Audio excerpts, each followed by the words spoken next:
Danny, lovely to see you. Last time I saw you, you were somewhere far sunnier than Rochdale, which was in Death in Paradise. That's right. That's in Guadeloupe, in the Caribbean. I won't ask you how it compares with Rochdale. That would be an unfair question, but it must be a great job.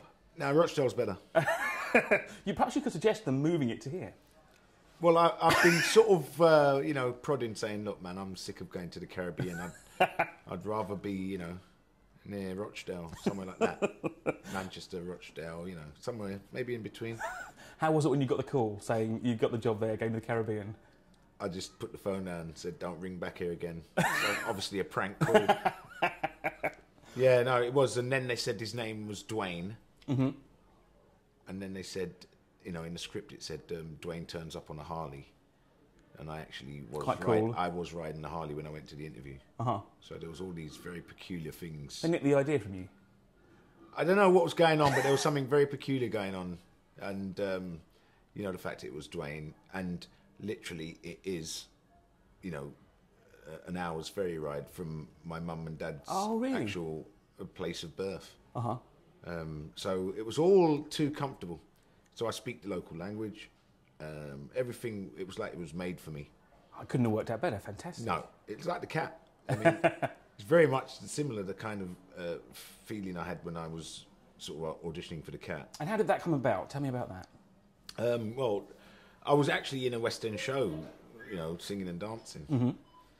Which one was that? I was in Time with Cliff Richard. Oh, yes. So, yeah.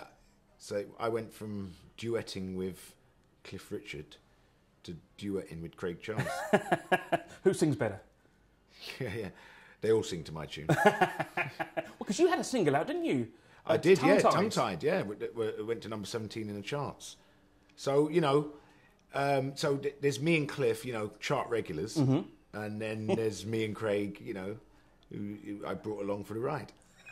And so, when you first heard about Red Dwarf, comedy and science fiction was quite an unusual thing. There'd been a Hitchhiker's Guide to the Galaxy, of course. Yep. But it's quite an unusual thing then. So how did that land with you? How did it develop? Well, on reading the script, it was...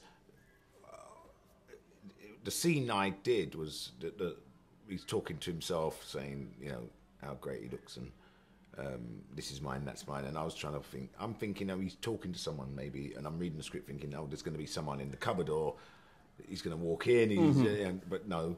So that was the scene that obviously they picked for me to do at the audition, and I was the first person to audition for the part.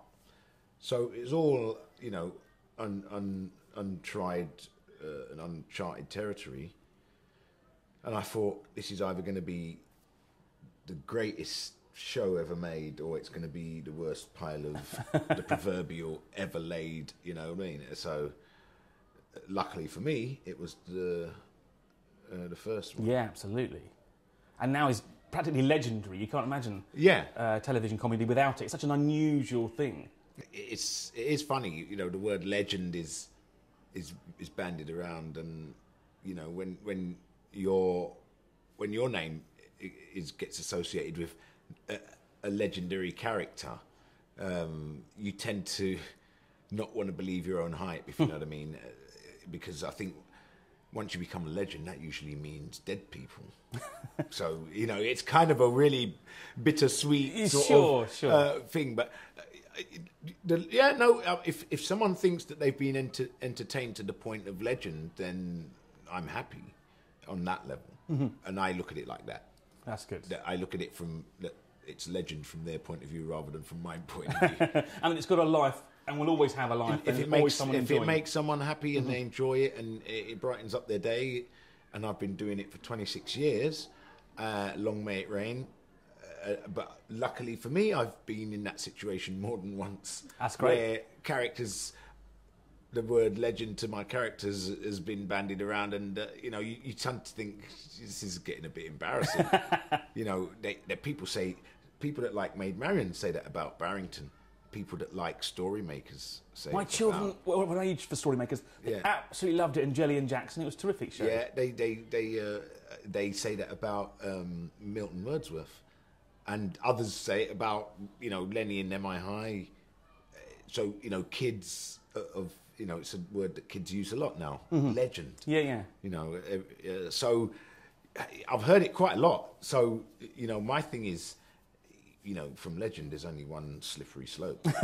So I'm like, hey, as long now when I don't hear legend, I get worried. You know, Don't think of it like that. Do you know what I mean? Once you've reached that level, you stay there. That's it. You can't slide. You know, I mean, even down there, you know, I did a rock thing with David Pern on BBC Four, and I did an impersonation of Nile Rodgers, and there it was on Twitter, another legendary cameo by Danny John-Jules. So I'm like, oh, this is now getting ridiculous. I'm doing like sort of 5-minute, you know, sort of cameos, and the word legend is being attached to it. And then Nile Rodgers on Twitter, someone says, Nile Rodgers, did you see Danny John-Jules play you in Brian Pern the other night? And put a screenshot of his television with me as Nile Rodgers. Could be asking for trouble. And he goes, no, I didn't. But this looks, capital letters, hysterical. Greenlit by the man himself. Yeah. So, you know, all of these things just spurn me on. I mean, I do now go into something think I can't get this wrong, no matter what it is. Can't be bad. Even if it means coming to a shopping centre and signing or meeting people, I can't get it wrong. And that must be nice seeing the actual people, the other side of the lens, as it were. Exactly. And, you know, you have to be on point and you have to be there and deliver. You know, if someone comes, they're going to meet you for 2 minutes. That 2 minutes has got to feel like 2 hours for them. Sure. Otherwise, you know, to me, it's cheating. And I bet everyone asks you about the potential Red Dwarf 11, don't they? Yeah, I wouldn't be doing my job if I didn't ask you. No, it's out in the domain now that he's actually writing it, and it is going ahead by November. It's confirmed for November now. Steve Coogan's company's producing it. Brilliant. Baby Cow, yeah. That's for Dave again. That's for Dave again, but you know we're going back because the lady Kerry Waddell, who was part of our original production team, is now high up in Baby Cow and will be producing Red Dwarf. So we've gone full circle back to the original producers, and you know, so you know, I'm looking forward to doing that. And when should that be out on our screens, do you think? Ooh, I reckon maybe March, April, I think. Okay, so maybe this time in 2015, early next year. Yeah, Red Dwarf is, you can't rush it once it's filmed. You know, post production is always more difficult with science fiction. It takes a lot longer. You have more special effects shots to do. And sure. That takes up a lot of time. And are the studio days longer as a result of that as well? Depends on. Well, as a sitcom, we usually film the show basically on one day. We have a Friday where we film the bits that we can't film in front of the audience, and then we pretty much film the whole show on the Saturday. But you know, obviously during the week we're rehearsing. There'll all be set aside times for, you know, special effects shots, but we will know in advance that this is going to be a long day. We're going to do this. This is going to all be green screen, and that's a lot of a more complicated process. But you know, going in, doing the sitcom part, you know, that is just, you know, no different to Rising Damp or Porridge. You couldn't get too far apart shows, but I know what you mean. Actually, as far as production's concerned, yeah. Right. Once we get into the studio, it is no different than doing something like that. And we liked. I mean, when we all sat down originally and we talked about the shows, we liked, you know,